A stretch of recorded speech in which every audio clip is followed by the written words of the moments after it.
Probably the most important cog in this end times maze is a tiny nation situated in the heart of the Middle East, the nation of Israel. I personally find it quite appalling that there are so-called prophecy experts out there that slander the nation of Israel and make every attempt to distort its role in Bible prophecy. I want to assure you that Israel is very significant in Bible prophecy. In fact, don't take my word for it, but let me share with you some important scriptures that deal with the nation of Israel and the Jewish race. Firstly, a question that needs to be asked is, has God turned his back on the Jews? Why do I ask this? Well, it's because there are those out there that believe because the Jews crucified Jesus Christ, there is no longer a covenant agreement between them and God as outlined in the Old Testament. Of course, Jesus himself answered this question with an implicit no.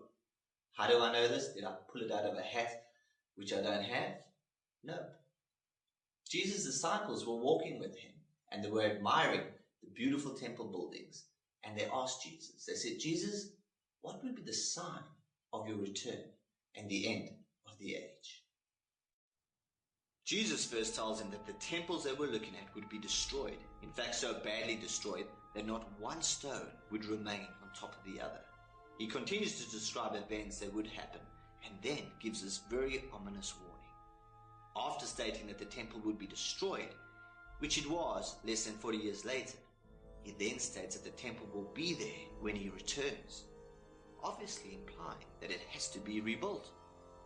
Now, if you have a rebuilt Jewish temple, it would also mean that you would have the Jews being back in their homeland. He then instructs the Jews to flee Judea, which today is an area slightly wider than Jerusalem, when a real bad character, which we call the Antichrist, stands in the temple and claims to be God. By stating this, Jesus declared that both the Jewish race, Israel, and the Jewish people are key to prophecy being fulfilled and important to his return. Although Jesus has more authority than all on matters of opinion, let us consider what Paul had to say concerning this covenant agreement. I ask then, did God reject his people? By no means. I'm an Israelite myself, a descendant of Abraham from the tribe of Benjamin. God did not reject his people, whom he foreknew. Let us not forget that it was the members of the Jewish race, the 12 apostles, who initially spread the gospel.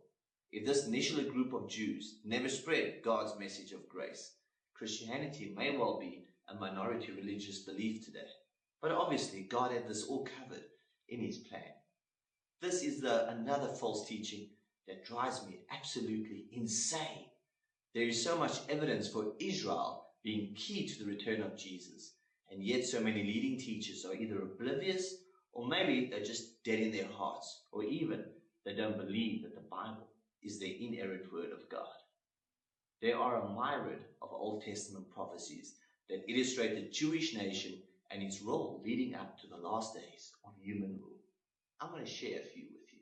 According to many of the Old Testament prophets, especially the prophets Isaiah and Ezekiel, Israel and the Jewish nation would be scattered amongst the nations of the world, and the Jewish race would rise from the ashes in the last days. There's been more prophetic events that have occurred in the last 65 years than have occurred in the preceding 1800. Why do I say this? Let us consider some prophecies. Ezekiel 37 prophesied that Israel's rebirth would occur by name in one day. In 1948, Israel was declared an independent state. In a matter of hours, the whole world accepted that they were an independent state. This itself is a warning and a sign that prophetic events are slowly being unleashed. There are so many prophecies I could write a 200-page essay on them, but for now I'm going to focus on a prophecy of Zechariah that mentions in the last days Jerusalem will become a cup of wrath as the world attempts to divide the city. At this point in our history, we see just how the world wishes to divide Jerusalem. President Obama and his European entourages openly speak of dividing Jerusalem. This was predicted thousands of years ago. The results of the interference will shock the nations, as our God is a jealous God and a God who keeps his promises. Another well-known prophecy concerning the land of Israel and the Jewish race is found in the book of Ezekiel. According to this prophecy, the Jewish race will be at peace and in their homeland when its neighbors, with help from countries of the far north, come to its homeland to raid its riches and destroy the nation. This is another prophecy that shows how important Israel is leading up to the Lord's return. 3 times in this prophecy, the scriptures refer to this war occurring in the latter years or the last days. It also refers to the Jewish nation returning to its homeland when a horde of enemies, including Iran, Turkey, Libya, and countries to Israel's far north, whom many believe to be the Russian forces, come against the land to take spoil. The Jewish temple also has to be rebuilt. Jesus himself referred to this as an important event leading up to his return. The book of Revelation openly discusses the Jewish temple in the land of Jerusalem. We find this in Revelation 11 and Matthew 24.